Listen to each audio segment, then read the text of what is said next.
Sometimes the goal of the sentence that you're adding or you're changing is to act as a transition or a topic sentence. A transition sentence connects either one part of a paragraph to the next part or one paragraph to the next, right? It transitions or makes a smooth flow or progression from one part of the essay to the next. A topic sentence is similar. It's a kind of transition sentence, except it's more specifically those sentences, usually at the beginning of a paragraph, that let the reader know what the paragraph to come is going to be about. So it's kind of like a transition sentence. It's just a more focused kind. Let's look at a couple questions which ask you about these types of sentences. 17. Which choice most smoothly and effectively introduces the writer's discussion of studies of CCD in this paragraph? As we saw in the previous two episodes, we also need to pay attention to what the question's asking for, and here it wants to smoothly and effectively introduce the writer's discussion of CCD. In other words, we want this to be a good topic sentence. So let's see what we have here. Studies have offered several possible reasons that bees are vanishing. One reason that is often cited is the use of pesticides, blah, blah, blah, blah. Chemicals may also play a role. Okay, so notice this does pretty well already introduce the topic of this paragraph. In other words, to go through reasons that the CCD is happening and why bees are vanishing. And we get some reasons here, right? Here's a reason. Here's another reason. This looks pretty good. Let's look at B. Bees are vanishing, and according to studies, there are several possible reasons for this trend.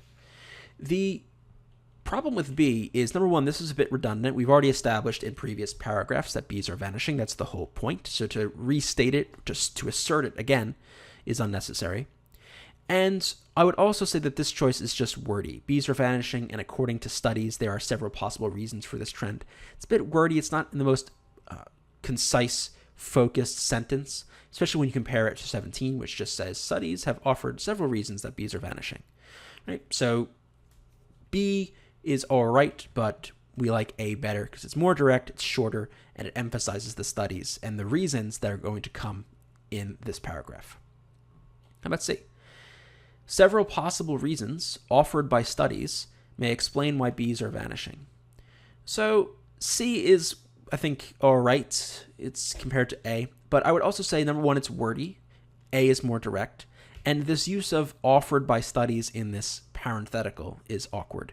We would rather just say, as we do in 17, studies have offered several reasons that bees are vanishing. This is just not as you can see, smooth and effective as choice A is.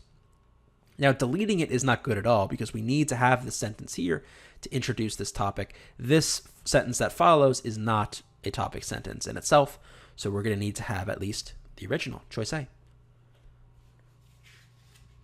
Let's look at 27. Which choice most effectively sets up the paragraph? So here we want to set up the paragraph, which is another phrase for topic sentence. So let's see. Looking at the original, nature has been around forever.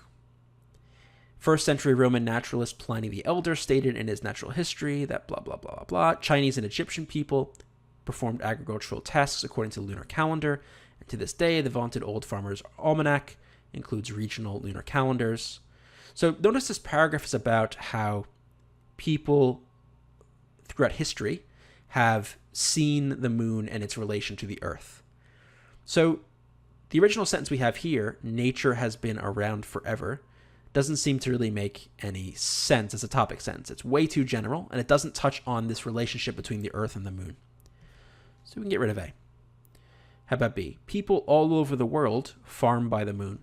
The issue here is this is present tense, talking about what people do today. And while if this might be true, it's not a good topic sentence for this paragraph, which talks about historical understandings of the relationship between the earth and the moon.